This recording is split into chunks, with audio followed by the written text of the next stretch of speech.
She left everything behind. Her clothes were still folded in her drawers. Her jewelry still sat on her nightstand. Her makeup, untouched. Her phone, right where she left it. Her car, still parked outside. And $1,800 money she had earned herself, every single cent of it untouched in her bank account. A 17-year-old girl who was supposed to have run away to start a new life. Left behind every single thing that made up her life. And for 22 years, one man knew exactly what happened to her and he never said a word. My name is your host, and this is Midnight Crime. Tonight, we are going inside one of the most chilling cases of parental control, hidden abuse, and alleged murder that this country has ever seen. The case of ALYSSA Turney, a teenager from Phoenix, Arizona, who disappeared on May 17, 2001, and whose story did not get the justice it deserved for more than 2 decades, thanks in large part to one extraordinary young woman who refused to let her sister's name be forgotten. This is her story. And it is one you will not forget. Before we go any further, if you are new to Midnight Crime, hit that subscribe button right now and ring the notification bell so you never miss a case. Drop a like on this video to help more people find this story.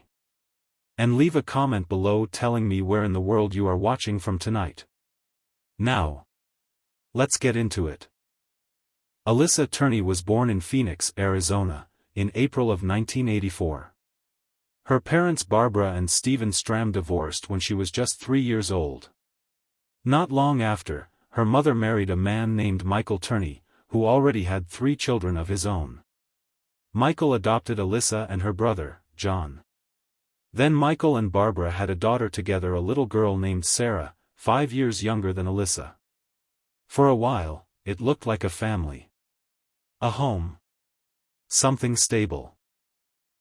But when ALYSSA was just 9 years old, her mother was diagnosed with lung cancer. And then she was gone. Just like that, Michael Turney was the only parent left. The older children had already moved out. That left just 2 girls alone in that Phoenix house with him, ALYSSA, who was 9, and little Sarah. And what happened inside those walls over the years that followed would not come to light for a very long time. As ALYSSA grew into her teenage years, the people around her began to notice things. She would confide in friends that her stepfather was suffocating her. That he was strict to a degree that felt less like parenting and more like imprisonment. He had installed surveillance cameras inside the family home. He personally interviewed the parents of any new friend ALYSSA tried to make. He forced his own teenage daughter to sign written contracts. And the abuse was not only physical in its control. It was psychological, deeply and relentlessly so. In recorded phone calls that would later surface, Turney could be heard calling ALYSSA a profanity. In conversations retold by her friends to ABC News, he would demean her regularly, calling her stupid, telling her she was not intelligent, cutting her down in front of people until she believed it. But ALYSSA was quietly, carefully, building something for herself anyway. She dreamed of California. Of finishing high school and getting far away from that house and that man.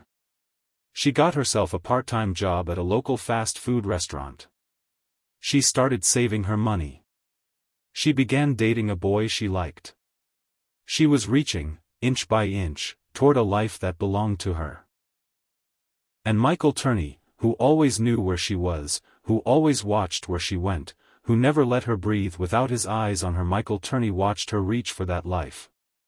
And he did not like it. May 17, 2001.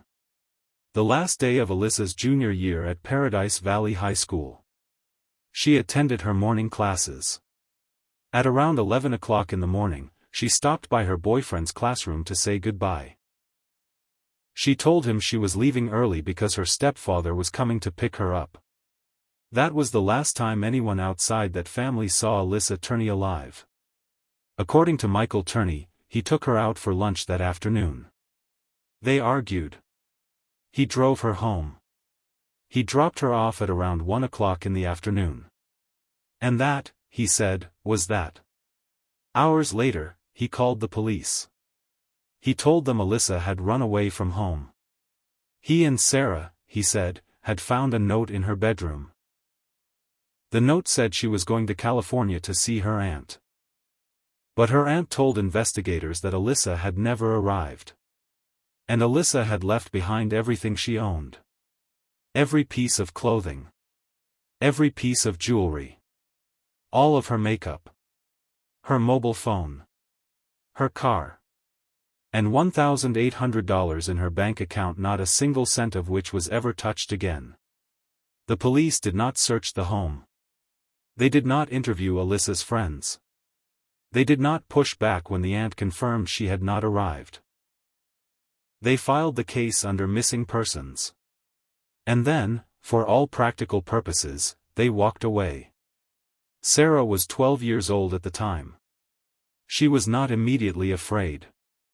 She assumed her sister would come back. She recalled years later, "I wasn't worried. I was under the impression she was going to be back. I don't think her being gone forever was anything that ever crossed my mind." But even as a 12-year-old, something snagged in her memory.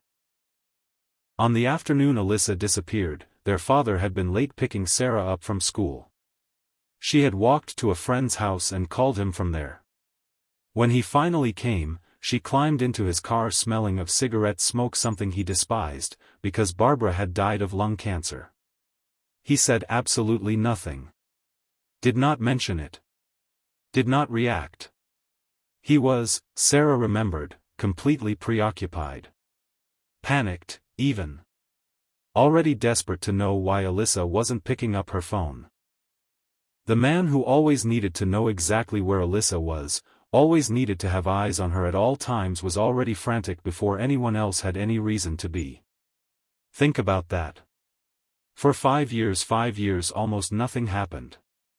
Alyssa's case sat cold and untouched. No investigation. No answers. No justice. Just silence. Until, in 2006, something completely unexpected happened inside a prison in Florida. A convicted murderer named Thomas Heimer turned to a guard, held up a photograph of Alyssa torn from an issue of USA Today, and said 3 words. "I killed her." Heimer had been arrested in 2001, just weeks after Alyssa disappeared in a town called Gray, in the state of Georgia. He had been caught driving the vehicle of a woman who had recently been murdered. Her name was Sandra Goodman. She was 30 years old. Her body had been found stuffed beneath a motel bed in Fort Lauderdale. She had been strangled and stabbed. Heimer was convicted of her murder and sentenced to life in prison. 3 years into his sentence, he began writing letters to law enforcement agencies across the country, claiming to have killed more than 20 people during his lifetime. His letters were detailed, graphic, specific. And now, he was claiming ALYSSA TURNEY was one of his victims. Investigators flew to Florida to interview him. And almost immediately, his story started to fall apart. His description of Alyssa did not match the girl they knew. He claimed she had been a heroin addict. He described killing her in a hotel room, then dismembering her body in a bathtub and disposing of the remains at a recycling center. Investigators did not believe him. He eventually admitted that he might have killed someone in the way he described, but that perhaps it had not been Alyssa after all. A dead end. But not a wasted one. Because the attention Heimer's confession brought to the case did something crucial. It brought people out of the silence they had kept for 5 years. Friends of Alyssa's who had never once been asked to speak to investigators now came forward. And what they said would rewrite everything. Alyssa's boyfriend at the time, a young man named John Lockman, told detectives that she had once confided in him that her adoptive father had sexually assaulted her. Her close friends told similar stories. Investigators then uncovered something that reached even further back. Alyssa had reportedly told a school teacher the very same thing when she was around 9 years old. But she had retracted it almost immediately. The teacher, rather than reporting what had been disclosed, confronted Michael Turney directly. His response was to dismiss it entirely. He told the teacher that in his daughter's understanding, sex was simply what happened when people kissed each other goodnight. And there was one more detail, a detail that, once you hear it, is almost impossible to explain away. Just 1 year before Alyssa vanished, Michael Turney had called Child Protective Services himself. Not to report anything that had happened to his daughter, but to warn them, in advance, that his daughter might one day make false claims that he had been sexually abusing her. He was getting ahead of the story. He was building himself a defense before the accusation had even been made. Police turned their attention fully to Turney. They believed he had been sexually abusing Alyssa for years. And that when she finally reached a point where she was ready to speak, when she was old enough, independent enough, brave enough to leave, he made sure she never got the chance. If you are still watching at this point, drop the word "still" here in the comments right now. Let's see who is truly following this shocking story. And while you're down there, hit that like button. It helps this channel more than you know. Now, because what happens next will absolutely blow your mind. In December of 2008, Sarah received a phone call from the Phoenix police. They told her about their theory. They told her they believed her father had killed her sister. And then in the same conversation they told her something else. Something she had no idea about. That she had a sibling she had never known existed. A child born to a woman Turney had been involved with between his first and second marriages. Sarah was still trying to process that information when, shortly afterward, the police arrived at the Turney family home. They surrounded it with tape and evacuated the surrounding neighborhood. The Phoenix Police Bomb Squad arrived. So did the Bureau of Alcohol, Tobacco, Firearms and Explosives. Together, they combed through the house with painstaking care. What they found inside was beyond what anyone had anticipated. 28 pipe bombs. 19 loaded high-caliber assault rifles. 2 homemade silencers. And a van filled with fuel. Michael Turney was apprehended nearby.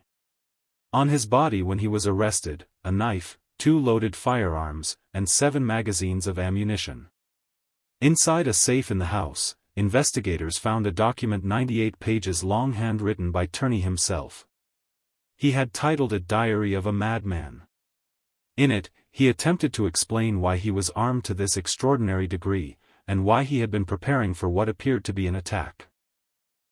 He had made multiple copies of the manifesto, addressed to various media outlets. His explanation was this: in the 1980s, he had worked as an electrician. He claimed that he had been a whistleblower, that he had reported unnecessarily dangerous working conditions, and that the International Brotherhood of Electrical Workers had never forgiven him. He claimed the union bore a grudge so deep that they had hired assassins. Those assassins, he wrote, had tracked down his daughter Alyssa, kidnapped her, murdered her, and buried her body in a place called Desert Center, in California. And he claimed that he had then hunted down those 2 assassins himself and killed them both. The manifesto ended with a plan. He intended to drive a van loaded with explosives directly into the Union Hall. This was not the behavior of a grieving father. This was the blueprint of a man who had constructed an entire alternate reality to explain away what he had done. But the discoveries inside that house did not stop with the weapons and the manifesto.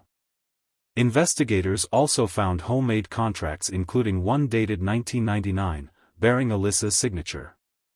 In it, she had been made to declare, in writing, that her father had never sexually abused her. A 14-year-old girl, signing away her own truth. They found dozens upon dozens of VHS tapes.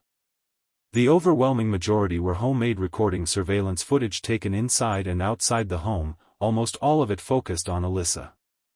Some of the footage captured her in private moments with her boyfriend, moments she could not have known were being filmed. Every phone call made inside that house had been recorded. Every movement tracked.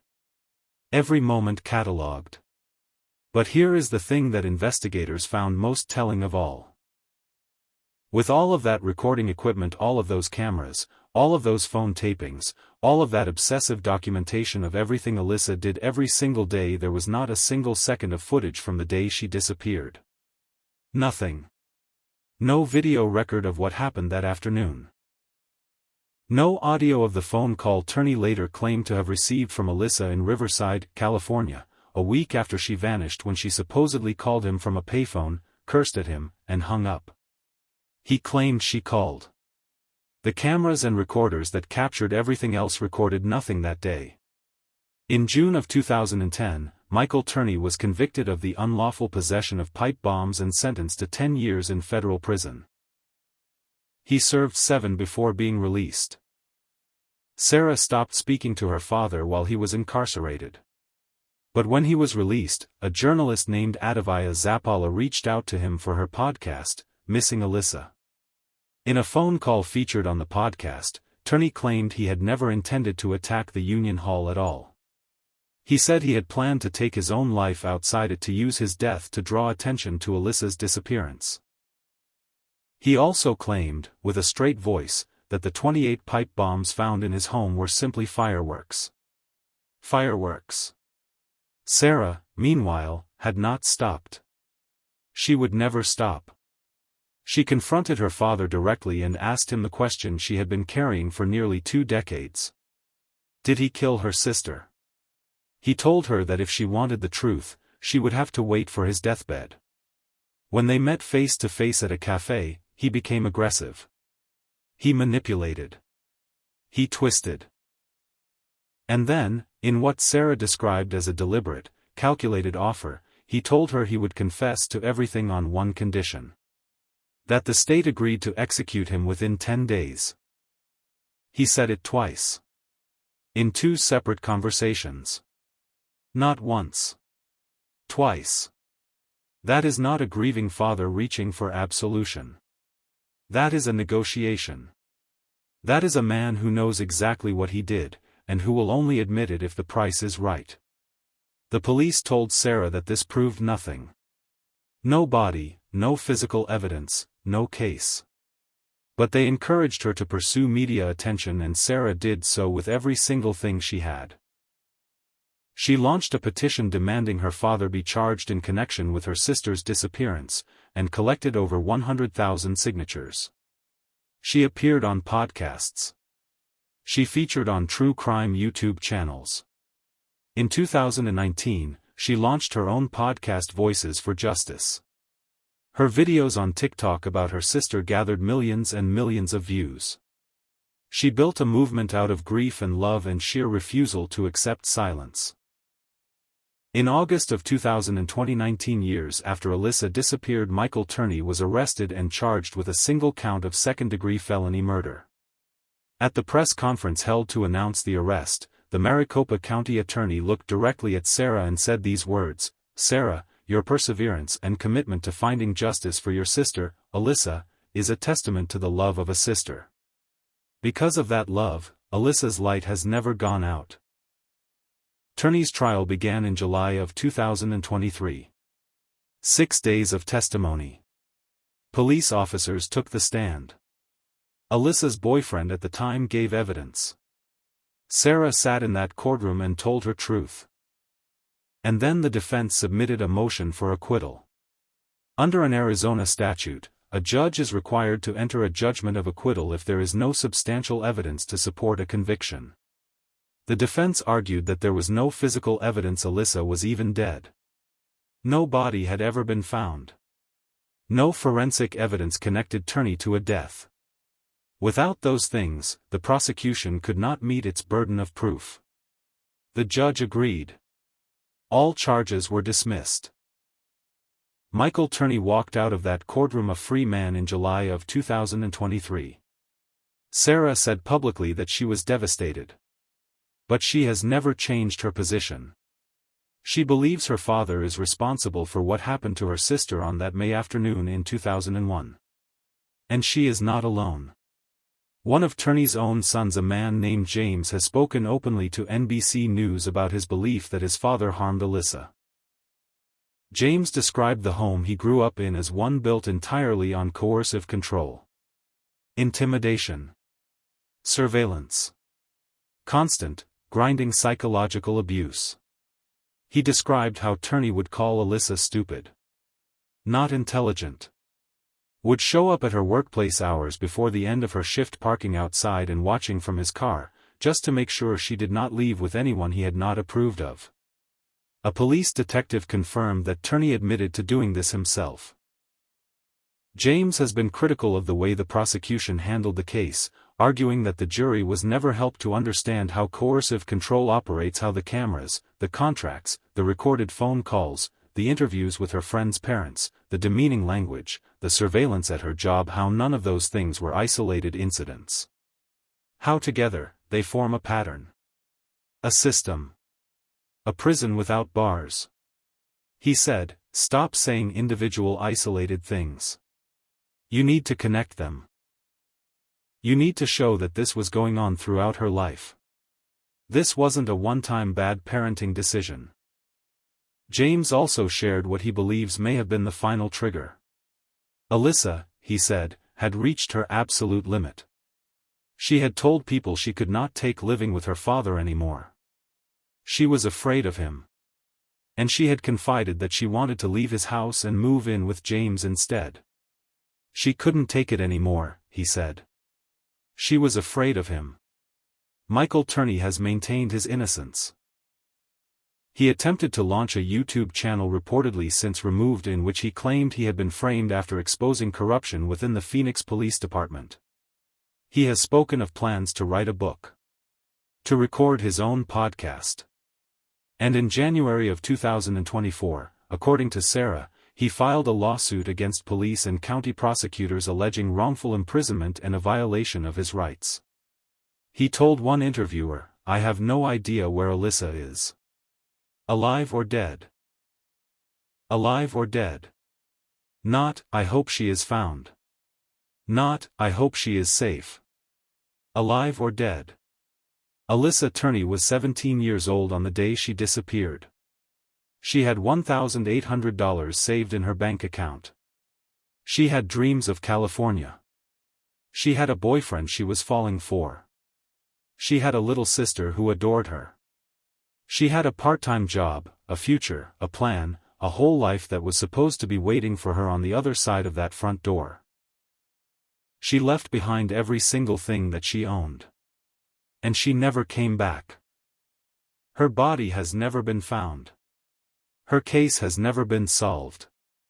And the man who told his own daughter twice, in cold, deliberate language, that he would only confess on his deathbed, or if the state agreed to execute him within 10 days, that man is free.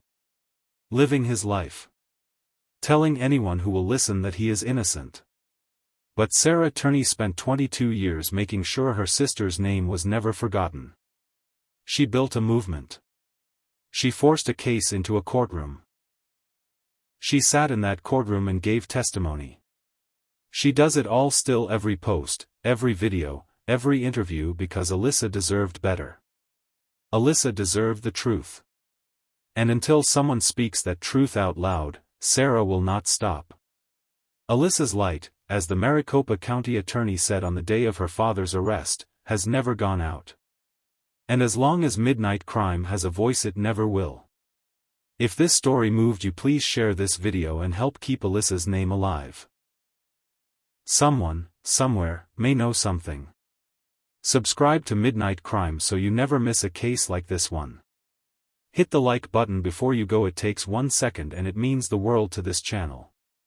And leave a comment below. What do you think happened to ALYSSA Turney on May 17, 2001? Do you think justice will ever truly come? Your voice matters. ALYSSA's was taken. Use yours. Until next time, stay alert, stay safe, and remember, the truth always hides somewhere in the dark.